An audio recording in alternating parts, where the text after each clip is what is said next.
बिस्मिल्लाहिर्रहमानिर्रहीम। लाखों करोड़ों दुरूदो सलाम मोहम्मद मुस्तफ़ा सल्लल्लाहु अलैहि वसल्लम और आले मोहम्मद पर। मैं हूं उमर दराज गोंदल। मैं आपको अडियाला के हवाले से लेटेस्ट अपडेट ये देना चाहता हूं, चूंकि रात को ही अलीमा खान और दीगर 40 अफराद के खिलाफ तैयब बलोच की दरखास्त के ऊपर मुकदमा दर्ज कर लिया गया था और उस हवाले से मैं बड़ी तफसील के साथ जो है वो रात को यहां पर बातचीत की गई थी।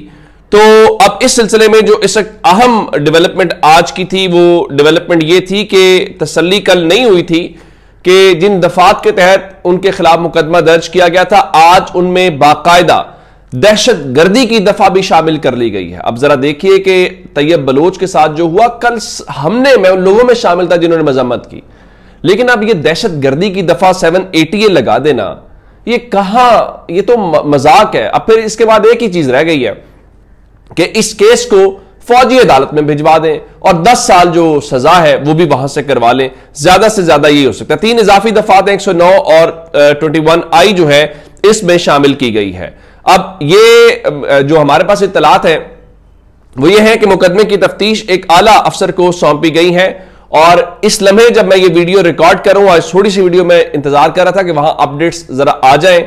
इस वक्त अलीमा खान और उनकी दीगर बहनें जो हैं, उज़मा खान और नौरीन साहिबा जो हैं, वो अडियाला जेल पहुंची हैं और इस दौरान वहां पर जो पुलिस है उसकी भारी नफरी जो है वो तैनात की गई है और एंटी राइट फोर्स भी आज लगाई गई है। और इस वक्त ये बात तो आज छोड़ दें कि इमरान खान की बहनों को उनसे मुलाकात करने दी जाएगी, क्योंकि कल जो सारा जाल बिछाया गया था, बेसिकली वो जाल बिछाया ही इसलिए गया था कि यहां पे एक तमाशा लगाया जाए और अलीमा खान की और दीगर की जो मुलाकातें हैं वो रोकी जाए। और आज इमरान खान की बहनों को भी आगे जाने से जो वागल नाका है वहां पे रोक लिया गया और SHO खुद गाड़ी के सामने खड़े हैं। और अभी जो लेटेस्ट डेवलपमेंट्स मेरे पास आ रही हैं, अलीमा खान का वहां पे उन्होंने एक लिहाज से पुलिस ने उनको अपने वो घेरे में लिया हुआ है और चूंकि इत्तलात ये है कि वो आला अफसर को तफ्तीश के लिए अहकाम दिए गए थे, तो गालिब इम्कान ये है कि अलीमा खान को आज अडियाला जेल के बाहर से गिरफ्तार कर लिया जाएगा।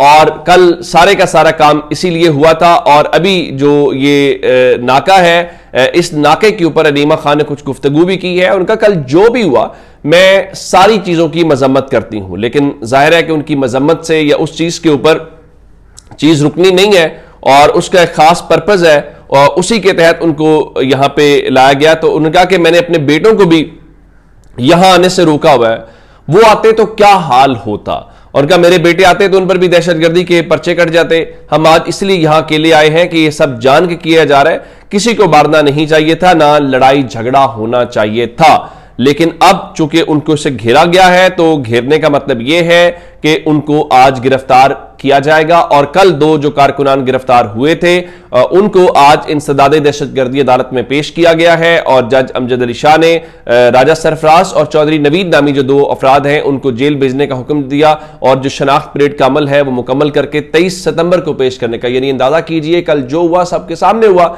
नहीं होना चाहिए था, अवॉइड करना चाहिए था। मैं तो कल से ये बात कह रहा हूं कि ट्रैप PTI एक बार फिर हो गई है, लेकिन अब उनको इस तरह से जेल में डाल देना और ये कहना कि शनाख्त करें जिस तरह कोई दहशतगर्दी होती है, तो ये बिल्कुल भी फेयर नहीं है। और ये तहरीक इंसाफ तो चले मुकदमात के हवाले से पहले भी उसमें से वो गुजर रहे हैं, वो अब भी गुजर जाएंगे। लेकिन तैयब बलोच जो है, एक तो तैयब बलोच जो जबान इस्तेमाल PTI के बारे में करते हैं वो एक जर्नलिस्ट जबान भी वो इस्तेमाल नहीं करता। ये बात दुरुस्त है कि वो एक बिल्कुल उनकी जो पीपल्स पार्टी के साथ झुकाव या उनकी एक वाबस्तगी है तो वो सब लोग जानते हैं। लेकिन अब ये जो हो रहा है मेरा ख्याल है ये बहुत ज्यादा है और तो उस हवाले से उन्होंने कल जो सवाल हुए फिर वो कहा जा रहा है ये ज़रा हो रहा है। और अलीमा खान ने भी फिर वहाँ पे जो खासकर कहा गया कल मुस्लिम लीग नून का और जो प्रो एस्टैब्लिशमेंट अकाउंट्स हैं वो कह रहे थे अलीमा खान से बार बार सवाल होना चाहिए कि जी वो उनकी प्रॉपर्टीज थी। सवाल करने में कोई कबाहत नहीं है,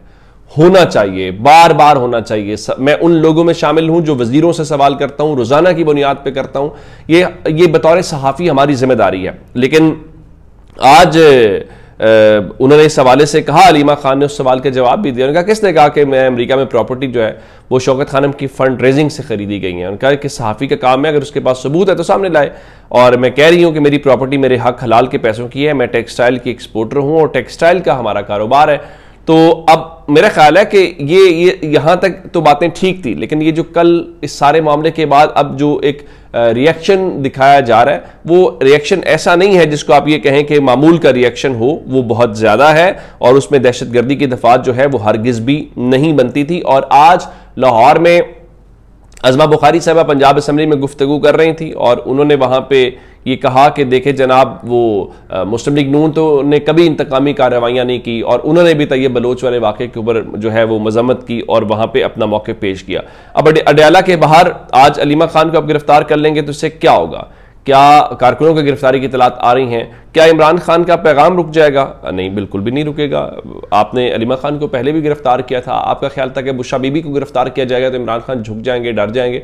ऐसा हो नहीं सकता। आप ग्राउंड रियलिटीज़ को एक्सेप्ट नहीं कर रहे या आप इस वक्त जो अवाम की नब्स है उसको पढ़ नहीं पा रहे। आज पाकिस्तान तहरीक इंसाफ पंजाब के जो MPs हैं, चूंकि वो इलेक्शन में तो हिस्सा नहीं ले रहे, जो राना सनावला जिस सीट के ऊपर इलेक्शन लड़ रहे हैं, तो वो MPs जो हैं उनके मुतालिक कहा गया है कि जी वो पंजाब असम्बली रवाना हो गए हैं। मैंने फुटेजेस देखी हैं, लेकिन वो अडयाला रवाना हो गए हैं। मैंने उनको अडयाला जेल के बाहर एज ऑफ दिस मोमेंट नहीं देखा। वो होंगे किसी मुतबादिल रास्ते से, किसी दूर दराज से। और अगर आज आप उन MPs को भी गिरफ्तार कर लेते हैं, अलीमा साहिबा को भी गिरफ्तार कर लेते हैं, कारकुनान को भी गिरफ्तार कर लेते हैं, इससे ना तो कोई तैयब बलूच की खिदमत आप करेंगे, ना कोई सहाफ़ियों की खिदमत करेंगे और ना इससे कोई तहरीक इंसाफ डर जाएगी या डीमोरलाइज हो जाएंगी। ये एक्सट्रीम पे जाने वाली बात है। जो कल चीज़ हुई, अगर आप एक्सट्रीम पे जाएंगे तो जो लोग कल उस चीज़ की मजम्मत कर रहे थे वो भी कहेंगे कि देखें ये आप ठीक नहीं कर रहे। तो मेरे ख्याल से तैयब बलोच अगर खुद सियासी तौर पे इस्तेमाल नहीं हो रहे और उनका कोई इस तरह का नहीं, तो उन्हें आना चाहिए कि ये मेरा और PTI का मामला है। और अगर PTI ने मजम्मत भी कर दी है और अलीमा खान साहबा ये कह रही है कि नहीं होना चाहिए था, तो आगे बढ़ना चाहिए। लेकिन अगर तैयब बलोच अपना कंधा फराहम कर रहे हैं तो इसका मतलब फिर होगा वो लोग जो सवाल कल से कर रहे थे कि जी वो प्लांटेड थे, वो खास मकसद के लिए यहाँ पे आए थे, फिर बहुत सारे सवाल होंगे। अच्छा, इससे जुड़ी एक और खबर है जी कि जो वहाँ पे डिजिटल मीडिया के लोग हैं, वहाँ पर जो इस वक्त अडयाला जेल के बाहर है, उनको भी आज कवरेज से रोका जा रहा है। और उसकी वजह क्या है कि टीवी तो ऑलरेडी दिखा नहीं रहा ना, कि टीवी के हवाले से तो आप जानते हैं कि उनकी तो क्या मजाल है। अब जो डिजिटल के लोग वहाँ पे जाते हैं या कवरेज करते हैं, बताया गया जी उनके मोबाइल फ़ोन छीनने जा रहे हैं। मकसद क्या है? मकसद सिर्फ और सिर्फ ये है कम्युनिकेशन बैरियर आना चाहिए, ताकि क्या गुफ्तगू हुई है, क्या गुफ्तगू नहीं हुई, इमरान खान ने अंदर क्या गुफ्तगू की है, और अलीमा खान को भी ज़रा कट ऑफ किया जाए। लेकिन ये मेरा नहीं ख्याल इससे कोई फ़र्क पड़ेगा। अगर इमरान खान नहीं डरे तो बाकी लोग भी नहीं डरेंगे। अच्छा, उससे एक और मामला बुशा बीबी वाला, कि पाकिस्तान तहरीक इंसाफ ने जो बुशा बीबी की सेहत है उस पर सुप्रीम कोर्ट से रुजू करने का फैसला किया है। और आज उनके इंफॉर्मेशन डिपार्टमेंट ने एक बयान जारी किया कि जो बुशा बीबी हैं उनको सियासी इंतकाम का निशाना बनाया जा रहा है और उनकी सेहत ख़राब हो रही है और जेल इंतज़ामिया न सिर्फ उनके इलाज में रुकावट बन रही है, बल्कि जो अदालत के वाज़ेह अहकामात हैं उनको भी नज़रअंदाज किया जा रहा है, जो कि न सिर्फ इंसानी बल्कि आइनी और बुनियादी इंसानी हुकूक की खिलाफ वर्जी है। तो अब मेरे ख्याल है सुप्रीम कोर्ट वाले बेचारे, उन्होंने तहरीक इंसाफ को या बुशा बीबी को क्या इंसाफ देना है? इस वक्त तो उनको खुद इंसाफ चाहिए। वो मैं सुन रहा था साथ साहब की गुफ्तगू के ऑफ द रिकॉर्ड जजेस से बात की, तो जजेस बस रोए नहीं हैं, बाकी जो हाल है वाल है वो पाकिस्तान में हर किसी को पता है। तो अब जजेस भी वो इसी लहर का निशाना बने हुए। अपना बहुत सारा ख्याल रखिएगा। खुदा हाफिज़।